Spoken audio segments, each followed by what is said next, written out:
నేను మీ సత్యవను. భోగి పండగ శుభాకాంక్షలు అందరికీ.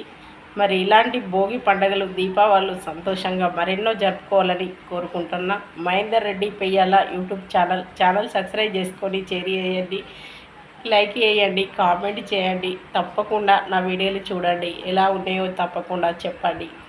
మరి ఈరోజు మంచి మాట ఏంటంటే, మనం ఎవరైనా పెట్టింది మర్చిపోవద్దు, తిన్నది మర్చిపోవద్దని అందరూ చెప్తారు. కానీ ఈ రోజులు ఎలా ఉన్నాయండి, ఇప్పుడు తిని మూతి తుడుచుకొని చేతి కడుక్కున్నాక వెంటనే మర్చిపోతుర్రు. మరి అలా మర్చిపోయిన వారికే దేవుడు అన్నం ఇస్తుడు. ఒక మంచి పని చేసి గుర్తుపెట్టుకొని, మనసులో పెట్టుకొని, ప్రేమ పెంచుకొని, మరవకుండా వాళ్ళను ఎప్పుడు గుర్తు చేసుకొని దగ్గర పోదామంటే వాళ్ళను జాడించి తంతారు కదూ. మరి అలాంటి వారికి అన్నం లేదు, నియ్యతికి నీళ్ళలో పడ్డా పోదు, సత్యం ఉన్నది ఎప్పటికైనా గెలుస్తుంది అని చెప్తురు. కానీ ప్రస్తుతం గెలిచేదైతే అసత్యము, అబద్ధాలు, తర్వాత తిన్నది మర్చిపోవడం, ఇలాంటివే గెలుస్తున్నాయి. మరి ఇది తాతిపరంగా గెలుస్తుంది కాదు. మరి మంచితనానికి తాతిపరం కావాలి, చెడ్డతనానికి ఎప్పటికప్పుడే పని అయిపోతుంది.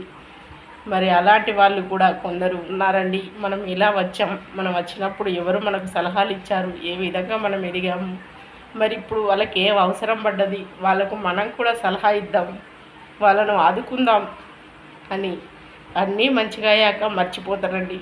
కానీ అందుకే కదూ శివయ్య అన్నీ ఇస్తే నన్నే మర్చిపోతాడని చాలా కాలం కష్టపెట్టి చివరకు చావే నాకు పరిష్కారం అన్నప్పుడే ఆదుకుంటుండు.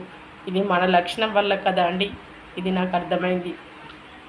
మనం తినేవి మర్చిపోతున్నాం, మనల్ని ఆదుకున్నలను మర్చిపోతున్నాం. అలాంటప్పుడు దేవుడు గుర్తుపెట్టుకొని అన్నీ మనల్ని కష్టపెట్టడం తప్పు కాదు కదా. మరి అలాంటి వాళ్ళు ఉన్నారండి.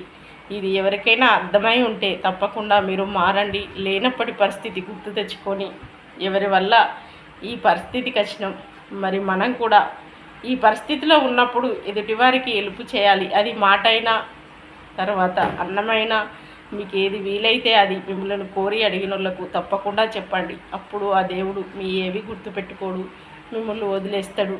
మరి అలా చేసుకుంటూ పోతే నీళ్ళు పోసినప్పుడు చిన్న మొక్క అయితే కొన్ని రోజులే నీళ్ళు అవసరం ఉంటుంది. ఇప్పుడు నువ్వు పెరిగినవు కాదు, నీకు ఎవరు నీళ్ళు పోసుడు అవసరం లేదు అనుకుంటావు.